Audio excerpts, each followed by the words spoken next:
வணக்கம். இன்னைக்கு பகவத்கீதையின் 7வது அத்தியாயமான ஞான விஞ்ஞான யோகம் பத்தி தாங்க பேச போறோம். இதுக்கு முன்னாடி எபிசோட்ல தியான யோகம் பத்தி பேசணும். தியானம்னா என்ன? தியானம் எப்படி பண்ணணும்? அதற்கான வழிமுறைகள் என்னங்கிறத கிருஷ்ணர் அழகாவே அர்ஜுனனுக்கு மட்டும் இல்ல நமக்கும் உபதேசம் பண்ணிட்டாரு. ஆனா இந்த யோகத்துல, அதாவது ஞான விஞ்ஞான யோகத்துல தியானம் செய்யப்படக்கூடிய பொருள் அது அந்த பொருளா யார் இருக்கணும்? அவரை பத்தி தெரிஞ்சுக்க வேண்டாமா? இப்போ நீங்க யோகா கிளாஸ் போறீங்க, மெடிடேஷன் கிளாஸ் போறீங்க, தியானம் பண்ண சொல்றாங்க. உங்கள ஏதாவது ஒரு பசுமை நிறைந்த இடத்த கற்பனை பண்ணி அதிலேயே ஃபோக்கஸ் பண்ண சொல்றாங்க. அல்லது ஓம்ங்கிற மந்திரமோ இல்ல வேற ஏதாவது பகவான் நாமத்தையோ உங்களையே தொடர்ந்து கண்ணை மூடிக்கிட்டு உட்காந்து சொல்லுங்கன்னு சொல்லிடுறாங்க. இதுதான் தியானம்னு சொல்றாங்க. ஆனா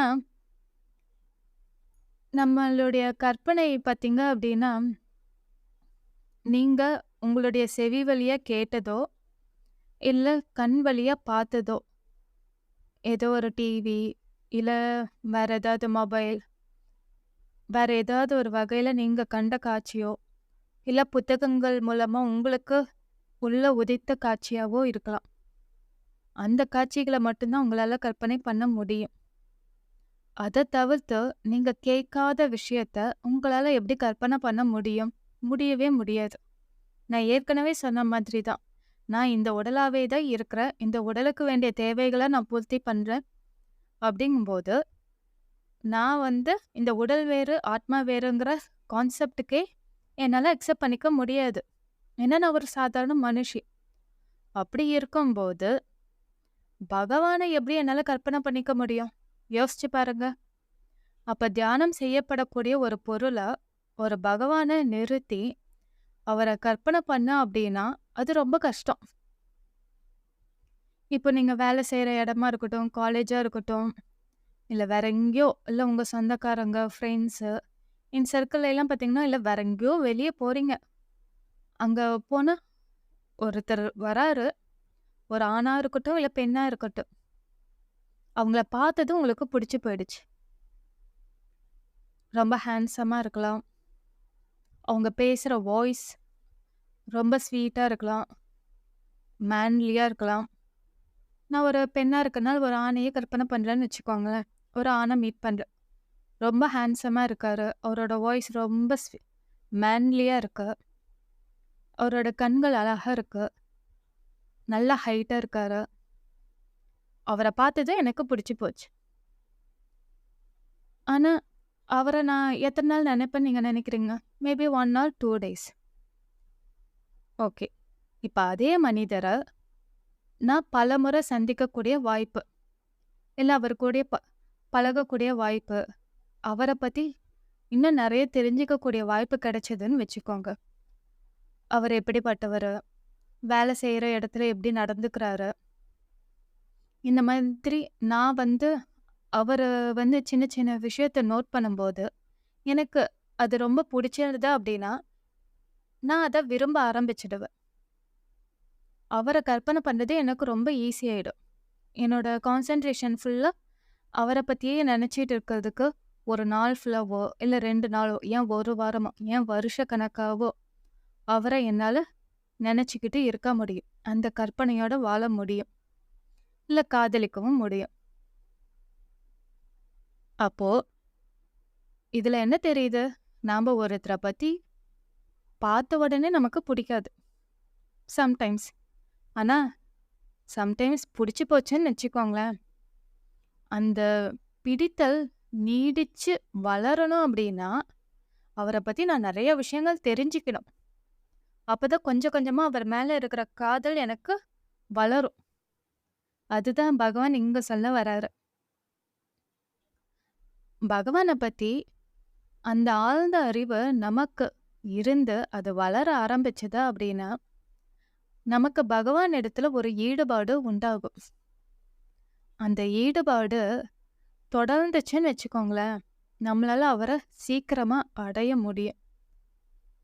அததான் இங்க சொல்ல வராரு கிருஷ்ணர். எல்லாருக்குமே நம்ம ஏற்கனவே பார்த்தோம் இந்த 3 குணங்கள் பத்தி. சாத்விகம், ராட்சசம், தாமசம். இந்த 3 குணங்களும் ஒரு மனுஷனை எப்படியெல்லாம் ஆட்டி வைக்குதுன்னு நம்ம பார்த்தாச்சு. ஏன்னா இந்த 3 குணங்கள பேஸ் பண்ணி தான் நமக்கு நெறைய எமோஷன்ஸே. ஆசை, கோபம், துயரம், துக்கம், கவலை, அது இதுன்னு அவ்ளோ பிரச்சனை வர்றதே இந்த 3 குணங்களால தான். இந்த 3 குணங்கள ஈஸியா ஜெயிக்கிறது அப்படின்னு கிருஷ்ணர் சொல்லிட்டாரு. கர்ம யோகத்திலேயே ஈடுபடு அப்படின்ட்டு. கர்ம யோகத்துல எந்த பலனும் எதிர்பார்க்காம நீ முழுசா ஈடுபட்டுட்டு வந்தீனாவே உனக்கு மெல்ல மெல்ல மனசு கட்டுப்படும். கட்டுப்படும் போது இந்த முக்குணங்கள்ல இருந்து உன்னால கொஞ்சம் கொஞ்சமா விடுபட முடியும். அதாவது அந்த எமோஷன்ஸ்ல இருந்து உங்களால விடுபட முடியும். நீங்க அடிக்கடி கோபப்படுறவரா? கர்ம யோகத்து மூலமா அந்த கோபம் குறையும். ரொம்ப அதிகமா ஆசைப்படுறவரா? கர்ம யோகத்து மூலமா உங்களுக்கு அது குறையும். அதாவது நம்ம எந்த பலனும் எதிர்பார்க்காம நம்மளோட வேலையை செய்யும்போது அது மெல்ல மெல்ல அது நடக்க ஆரம்பிக்கும். இந்த உலகத்துல புண்ணியம் செய்தவர்கள் 4 பேருன்னு கிருஷ்ணா சொல்றாரு. அவங்கள யாருன்னு பார்க்கலாமே. வருத்தத்திலேயே உள்ளவங்க.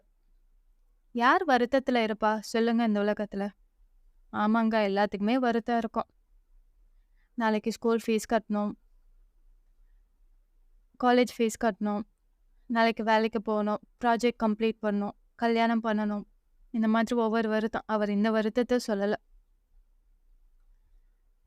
ஒரு சிலருக்கு ஒரு சிலருக்கு பார்த்தீங்க அப்படின்னா, அவங்களுக்கு நெருக்கமான ஒரு உறவு பிரியும் போது, அவங்களோட டெத்தை பார்க்கும்போது அவங்களுக்கு வாழ்க்கையில ஒரு விரக்தி ஏற்படும்.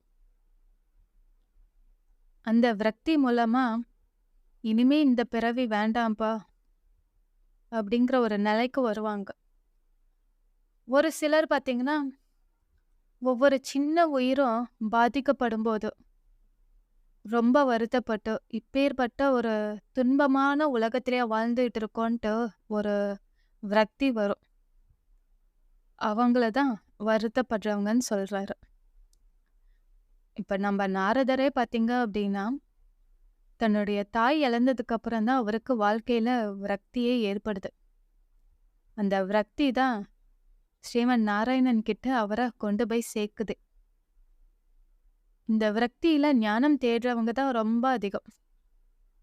தன்னை தேடி அது மூலமா பகவானை தேடுறவங்க. அடுத்து ஞானம் பெற விரும்புபவர்கள். ஞானம்னா என்ன பார்த்துட்டோம். இப்போ இவ்வளோ கஷ்டப்படுறோம், இதெல்லாம் எதுக்கு பட்டுக்கிட்ட அப்படிங்கிற ஒரு சில பேருக்கு இதுல இருந்து எப்படியாவது தப்பிக்கணும் அப்படிங்கிற ஒரு ஷார்ட்கட் ரூட்டா தேடுறவங்களே இருக்காங்க. ஆனா உண்மை என்ன? உள்ளது உள்ளபடியே இந்த உலகம் என்ன? இந்த உலகத்தை யாரோ படைச்சுதான் காத்துக்கிட்டு வராங்க. நம்மள மீறி ஏதோ ஒரு சக்தி இருக்கு, அபரிமிதமான சக்தி. அந்த சக்தி எப்பேற்பட்டது? அதை பத்தி முழுசா தெரிஞ்சுக்கணும். ஏன்னா நாம நிறைய புராணங்கள் இதெல்லாம் இதிகாசங்கள்லாம் பார்த்துருக்கோம். அதுல எல்லாம் நிறைய ஸ்டோரிஸ் இருக்கு. நிறைய அவதார ஸ்டோரிஸ் எல்லாமே பார்த்துருக்கோம். அப்போ அப்பேற்பட்ட பகவானை பத்தி முழுசா தெரிஞ்சுக்கணும் அப்படின்னு ஆசைப்படுறவங்க. அடுத்து சில பேர் பார்த்தீங்கன்னா செல்வம் வேணும்னு ஆசைப்படுறவங்க. அதுக்காகவே சாமி கும்பிடுறவங்க. இப்போ நான் நல்லா பணக்காரன் ஆகணும்னு குபேரனை சாமி கும்பிடுவாங்க. அல்லது லக்ஷ்மி கிட்ட வேண்டிக்குவாங்க. இல்லை நான் நல்லா படிக்கணும் அப்படின்னா சரஸ்வதி தேவி. எப்படி நம்ம ஒவ்வொரு ஆசைக்கும் ஒவ்வொரு தெய்வத்தை ஃபிக்ஸ் பண்ணி வச்சிருக்கோம். வெற்றி கிடைக்கணும், பொருள் வெற்றி கிடைக்கணும்னா முருகன். எந்த ஒரு செயலை தடையில்லாம நடக்கணும் அப்படின்னா விநாயகர். இல்லது நம்ம நம்ம வேண்டிக்கிறது உடனே நடக்கணும்னா சிவன். ஏன்னா சிவன் நல்லவங்களா கெட்டவங்களா பார்க்கவே மாட்டாரு. உங்களோட பக்தியை மட்டும்தான் பார்ப்பாரு. உடனே உங்களோட ஆசைய அப்படியே உருகி நிறைவேற்றிடுவாரு. இந்த மாதிரி ஒவ்வொரு தெய்வமுமே அவங்க யார விரும்புறாங்களோ, அதாவது ஒவ்வொரு பக்தர்களும் எந்த தெய்வத்த மனசார விரும்பி வேண்டிக்கிறாங்களோ, அந்த தெய்வமாவே இருந்து அவங்களுக்கு அருள் புரியிறேன்னு கிருஷ்ணர் சொல்றாரு. அந்த நம்பிக்கைய மேலும் அதிகரிக்கணுங்கிறதுக்காகவே அந்த ஆசைகள நான் நிறைவேத்துறேன்னு சொல்றாரு. இப்ப யோசிச்சு பாருங்க. இப்ப உங்களுக்கு ஒரு நண்பர் இருக்காரு. அவர் திடீர்னு ஒரு ஃப்ரெண்டு அவர் ஏதோ ஒரு கட்டத்துல உங்களுக்கு ஹெல்ப் பண்ணா தான் உங்களுக்கு அவர் மேல நம்பிக்கையே வரும். இல்லைன்னா நீங்க நம்ப மாட்டீங்க. அதே மாதிரி தான். நாம்ப ஒரு தெய்வத்தையோ, தேவதையவோ நம்ம போய் கும்பிடும்போது, அந்த தெய்வம் நமக்கு அனுகிரகம் பண்ணி, நம்மளுடைய வேண்டுதல் நிறைவேத்தினா தான், நமக்கு மேலும் அந்த தெய்வத்து மேல ஈடுபாடு அதிகரிக்கும். அதுக்காக தான் கிருஷ்ணர் வந்து சொல்றாரு. உங்களுக்கு அந்த ஈடுபாடு, பக்தி, நம்பிக்கை வளரணுங்கிறதுக்காக தான், யார் யார் எந்த தெய்வத்த கும்பிடுறாங்களோ, எந்த தேவதை கும்பிடுறாங்களோ, அவங்க மூலமாவே அவங்களுடைய விருப்பத்த நிறைவேத்தி, அவங்க மேல அவங்களுக்கான அன்பு, நம்பிக்கை இன்க்ரீஸ் பண்றேன் அப்படிங்கிறாரு கிருஷ்ணர். இந்த மாதிரி பல வகையில வந்து கிருஷ்ணர் நம்ம மக்களுக்காக செஞ்சுகிட்டு வராரு. ஆனா, இந்த கிருஷ்ணர் எங்கெங்கெல்லாம் இருக்காரு? ஒரு பக்தையா கிருஷ்ணர் எப்படி இருப்பாரு? அவரோட கண்கள் எப்படி இருக்கும்? மூக்கு எப்படி இருக்கும்? இதழ்கள் எப்படி இருக்கும்னு கற்பனை பண்றது ரொம்ப கஷ்டம்தான். ஆனா, நான் பிரத்யக்ஷமா பார்க்கக்கூடிய பொருட்கள்ல அவர் இருக்காருங்கிற ஒரு உணர்வு வந்தா, அது எப்படி இருக்கும்? யோசிச்சு பாருங்க. அததான் கிருஷ்ணர் இங்க சொல்றாரு. நான் நீரின் சுவையா இருக்கிறேன்னு சொல்றாரு. நீ தண்ணி குடி. அதோட சுவையா நான் தான் இருக்கேங்கிறாரு. சந்திரன் சூரியனோட ஒளியா இருக்கிறேங்கிறாரு. எப்ப சந்திரனை பார்த்தாலும் சூரியனை பார்த்தாலும் கிருஷ்ணர் மட்டும்தான் ஞாபகத்துக்கு வருவார். ஏன்னா அந்த ஒளியா இருந்து நமக்கு ஒளி கொடுக்கிறவரே கிருஷ்ணர் தான். அனைத்து வேதங்கள்லயும் ஓம்ங்கிற பிரணவமா அவர் தான் இருக்காரு. ஆகாயத்தில் சப்தமா இருக்காரு. ஏன் பஞ்சபூதங்களாவுமே கிருஷ்ணர் தான் இருக்காரு. அடுத்து அனைத்து உயிர்களின் பிராணனா இருக்கிறதும் கிருஷ்ணர் தான். அதே மாதிரி தவம் புரிபவர்கள் அல்லது விரதம் இந்த மாதிரி இருக்கிறவங்களுக்கு தவமா இருக்கிறவரே அந்த கிருஷ்ணர் தான். அனைத்து பொருட்களின் வித்தா விதையா இருக்கிறதே கிருஷ்ணர் தான். ஏன்னா அனைத்தையுமே படைச்சு சர்வேஸ்வரனா இருக்கிறதே நம்ம கிருஷ்ணர் தான். அது மட்டும் இல்ல, அறிவுள்ளவர்களின் அறிவாக இருப்பதும் கிருஷ்ணர் தான். எல்லாத்துக்குமே அறிவு இருக்கு. யாரு இல்லைன்னா? ஆனா இங்க என்ன மென்ஷன் பண்றாரு? விவேக ஞானம். விவேகம். ஒரு செயலை செய்யும்போது இதை செய்யலாமா வேண்டாமாங்கிற விவேகம் நமக்கு அந்த on the spot presence of மைண்டுன்னு சொல்லுவாங்க இல்லையா, அது அந்த ஞானத்தை கொடுக்கறது கிருஷ்ணர் தான். அது மட்டும் இல்லை, உங்களுக்கு எது வரைக்கும் உங்களுக்கு அந்த ஞானம் வளர்ந்துருக்கோ அதை மேலும் மேலும் டெவலப் பண்றதுக்கான சூழ்நிலையை உருவாக்கி தர்றதும் கிருஷ்ணர் தான். அடுத்து பற்றற்று வாழ்றாங்க இல்லையா முனிவர்கள், யோகிகள், இவங்க எல்லாரும் அவங்களுக்கு பலமா இருக்கிறதே கிருஷ்ணர் தான். ஒரு விஷயத்துல எனக்கு நான் இந்த உலகத்துல இருந்து பற்றற்ற தன்மையோட வாழணும் அப்படின்னா அந்த மென்டல் ஸ்டெபிலிட்டி எனக்கு ரொம்ப முக்கியம். ஏன்னா யாராலையுமே ஒரு விஷயத்த சட்டுன்னு விட்டுட்டு வாழவே முடியாது. ஒரு சில பேர் சொல்லுவாங்க காசிக்கு போய் ஒரு பொருளை விட்டுட்டு வரணும்னு. அந்த மாதிரி நம்மளால நம்மளுடைய உணர்வுகளோ உணர்ச்சிகளோ இல்லை நமக்கு பிடிச்ச ஒரு விஷயத்தையோ உடனே கிவ் அப் பண்ண முடியுமா அப்படின்னா பெரிய கொஸ்டின் மார்க். ஆனா இப்படி எல்லாத்தையுமே துறந்துட்டு ஒரு சன்னியாசியா வாழ்றவங்களுக்கு இல்ல இல்லறத்திலேயே சந்நியாசத்தோட வாழ்றது அதாவது துறவுங்கிறது பார்த்தீங்க அப்படின்னா, நான் உணர்ந்த விஷயம். ஏன்னா நானே ஒருக்கா எங்க அப்பா கிட்ட ஸ்ரீ ராமகிருஷ்ண பரமஹம்சர் ஆசிரமத்துக்கு போயிட்டு, "என்ன இங்கேயே விட்டுட்டு போயிடுங்க. நான் இங்கேயே வாழணும்னு தான் ஆசைப்படுறேன்" அப்படின்ட்டு. எங்க அப்பா சொன்ன வார்த்தை என் காதுல இன்னும் ஒலிச்சுட்டு தான் இருக்கு. "உனக்கு இன்னும் இந்த பக்குவம் வரல. வா வீட்டுக்கு போலான்னு" அழைச்சிட்டு வந்தார். ஆனா, அதுல இருந்த எனக்கு கோபம், விரக்தி, நான் யுனிவர்சிட்டி பிராக்டிகல் எக்ஸாமையே நான் எழுதவே இல்ல. நான் மறுபடியும் படிக்கவே மாட்டேன்ட்டு வீட்லயே தான் இருந்தேன். அப்புறம் கொஞ்ச நாள் போச்சு. அப்புறம் திடீர்னு என் மனசுக்குள்ளருந்து கிருஷ்ணர் சொன்னாரு, "துறவுங்கிறது வெளியில நாம காட்ட வேண்டிய விஷயம் இல்ல. அது மனசுக்குள்ள தான் இருக்கணும்" அப்படின்னு. ஏன்னா, இந்த உலகத்துல மனசளவுல துறவறத்த மேற்கொண்டு இருக்கிறவங்க தான் ரொம்ப பேர் அதிகம். அவங்க எல்லாருமே சிறந்த பக்தர்கள். இவரா இப்படி அப்படின்னு யாராலையுமே கண்டுபிடிக்கவே முடியாது. ஏன்னா நம்ம எல்லாருமே ஏதோ ஒரு முகமூடி போட்டுக்கிட்டு தாங்க வாழ்ந்துகிட்டு இருக்கிறோம். அப்படி இருக்கும்போது நாம ஒரு சிலர் கோபப்பட்டுக்கிட்டே இருப்பாங்க. ஒரு சிலர் ரொம்ப இன்னசென்ஸா இருப்பாங்க. ஒவ்வொருத்தரும் ஒவ்வொரு மாதிரி இருப்பாங்க. ஆனா அவங்க எப்படிப்பட்டவங்களா இருந்தாலும் அவங்க மனசளவுல எப்படி இருக்கிறாங்கங்கிறத பொறுத்து தான் பகவான் தீர்ப்பே குடுக்குறாரு. மனசளவுல அவங்க பற்றற்று எந்த ஒரு விஷயத்திலுமே ஈடுபாடு இல்லாம வாழ்வாங்க.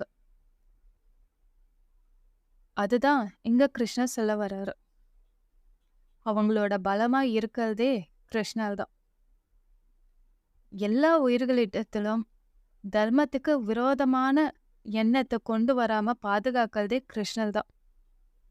ஆனா, நம்மளுடைய துரதிர்ஷ்டம் கலிகாலத்துல வாழ்ந்துட்டு இருக்கோம். ஏதோ ஒரு வகையில, ஏதோ ஒரு சூழ்நிலையில நாம யாரையாவது புண்படுத்த வேண்டிய சூழ்நிலை நம்மள மீறி நடந்துருது. ஆனா, அதுக்காக நம்ம மன்னிப்பு கேட்டு, மன வருத்தம் கண்டிப்பா படணும். இந்த மாதிரி ஒரு எண்ணம் வராம, சூழ்நிலை வராம, அந்த கிருஷ்ணர் தான் நம்மள எப்பயுமே பாதுகாக்கணும். இந்த மயக்கத்திலிருந்து நம்ம எப்படிதான் தெளியறது? யோசிச்சு பாருங்க. அதுக்கு கிருஷ்ணர் ஒரே ஒரு வழி சொல்லிட்டாரு. என்ன சரண் அடைந்து விடு அப்படின்னு. முழுமையா கிருஷ்ணர உள்ளபடியே சரணடைஞ்சிட்டா, நமக்கு இருக்கிற எல்லா பிரச்சனையும் போயிடுமா என்ன? யோசிச்சு பாருங்க. ஓகே. எனக்கு கிருஷ்ணர் தெரியறாரு. கிருஷ்ணர புடிச்சிருக்கு. கிருஷ்ணரோட குணங்கள் எனக்கு ஓகே தெரிஞ்சுக்கிட்டேன். இது எல்லாத்தையும் தெரிஞ்சுக்கிட்டேன்னா, கிருஷ்ணரையே முழுசா சரணடைஞ்சு எப்படி என்னால வாழ்க்கையில சந்தோஷமா வாழ முடியும்? இது ஒரு பெரிய கொஸ்டின் தானே. அதுக்கு தான் அவர் சொல்றாரு. யோசிச்சு பாருங்க. நமக்கு அப்பா, அம்மா இருக்காங்க. சின்ன குழந்தையா இருக்கும்போது, நாம கை குழந்தையா இருக்கும்போது யோசிச்சு பாருங்க. தவழும்போது யோசிச்சு பாருங்க. தத்தி தத்தி நடக்கும்போது, அவங்க ஒரு 5 வயசு வரைக்கும் அவங்களோட இடுப்புல தூக்கி வச்சு தான் சுமந்திருப்பாங்க. நம்மளோட அம்மா இடுப்புல தூக்கி வச்சிருப்பாங்க. நம்ம அப்பா தோள்ல தூக்கி வச்சு தான் சுமந்துட்டு இருப்பாங்க. அதாங்க கிருஷ்ணரும். ஏன்னா, நம்மளுடைய அப்பா, அம்மாவ முழுமையா சரணடைஞ்சிட்டோம். சரணடையிறது அப்படின்னா, நம்மள கால்லயே விழுந்து கிடக்குதுன்ட்டு மீனிங் கிடையாது. அதாவது, என்ன முழுசா உன்கிட்டயே ஒப்படைச்சுட்டேன். என்ன பார்த்துக்க வேண்டிய கடமை உன்னுடையது. என்னை தூக்கி இடுப்புல வச்சுக்கிறியா வச்சுக்கோ. ஊட்டி விடுறியா ஊட்டி விடு. தூங்க வைக்கிறியா தூங்க வை. எல்லாமே நீ பண்ணு. குளிக்க வைக்கிறியா குளிக்க வை. விளையாடுறியா விளையாடு. இந்த மாதிரி நம்மள முழுசா எப்படி நம்ம பெத்தவங்க கிட்ட நம்மள ஒப்படைக்கிறோமோ, அதே மாரி கிருஷ்ணர் கிட்ட ஒப்படைச்சிடணும். அப்படி ஒப்படைச்சிட்டோம்னா, அந்த வாழ்க்கை இனிமையானதா இருக்கும். அவரே எல்லாத்தையும் பார்த்துப்பார்னா, உடனே பிளஸ் பண்ணி உங்களுக்கு எல்லா செல்வத்தையும் குடுத்துருவாரு. எல்லாத்தையும் நிரப்ப வச்சுருவாருலாம் இல்ல. உங்களுக்கு வாழ கத்துக் குடுப்பாரு.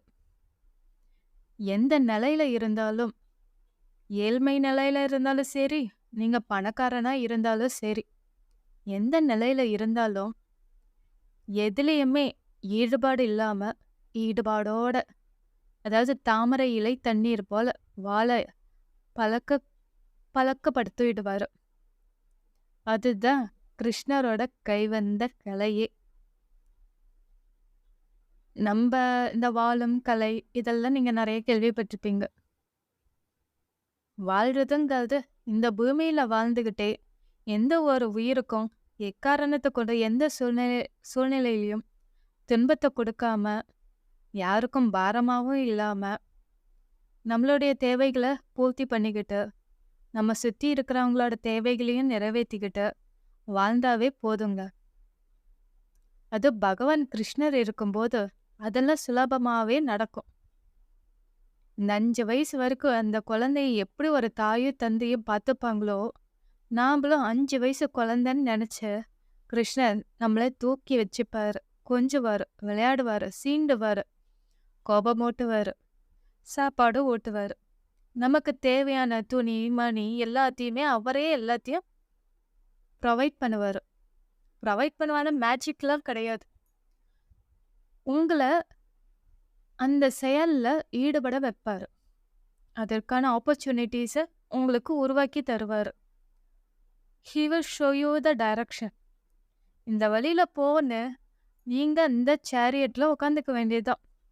அர்ஜுனன் எப்படி அந்த ரதத்துல உட்காந்துருக்கிறாரோ அதே மாதிரி நாமளும் அந்த ரதத்துல உட்காந்துக்க வேண்டியதுதான். கிருஷ்ணன் ஓட்டிட்டு போற இடத்துல நம்ம ஓட்டிட்டு அவர் கூடவே போக வேண்டியதுதான். அவ்வளவுதாங்க இந்த வாழ்க்கை.